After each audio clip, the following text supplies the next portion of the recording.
Hello there, it's Mike from HobbyPrint. We've recently changed approach on how we want our customers to download and install drivers. In particular, drivers associated with printers that you're using for specialized printing, such as dye sublimation or edible printing. But let's get into this and we'll show you how simple it is and we'll take it from there. If you navigate or type in to your browser hobbyprint.co.uk, once you've got there, head for support, and what you want is printer driver downloads. We're doing the Epson WF2110W, and you can see how new the approach is because we've only so far put one printer in the section. So all you would do is select the printer model, and if you come down you're going to see what we're offering here.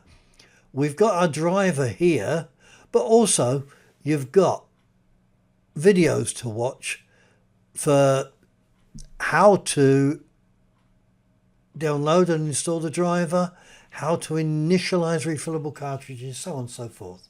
So let's get into this. If we come along to downloading the printer driver, if you can see what's happening here, that's it, it's downloaded. Now I've been playing around with it here, so you're going to see 6, 7, 8 or whatever, but basically you're going to get your driver downloaded here.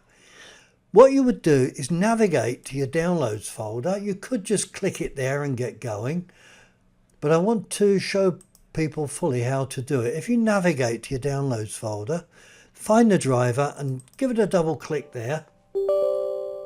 Do you want to allow this app to make changes to your device? Well, yes, we do.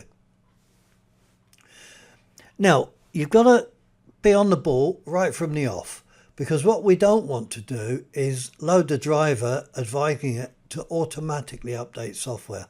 Let's have that gone. I personally don't want it as a default printer, so I'm going to get rid of it. You may select it if you wish. But what you don't want to select is the automatically update software. Select your language. It's pretty obvious to understand that one. Agree. You have to agree to the software license. Nothing you can do about it. And there we go, we're downloading. So it's now asking us, how do you wish to connect? You can connect to a network connection or USB connection, and you can do Wi-Fi, but not from this position. Now, I've already got my printer connected with the power and the USB lead attached to the printer and into the computer. All I'm going to do is turn on the power button, but firstly let's select USB connection. We're okay, and I'm turning the button on now, and it should automatically pick it up. It's normally pretty quick. There we go. Printer driver installation and port configuration were completed successfully, and that is that. After you've done that, you've got the driver installed, you've downloaded it, you've got it installed, and you're good to go.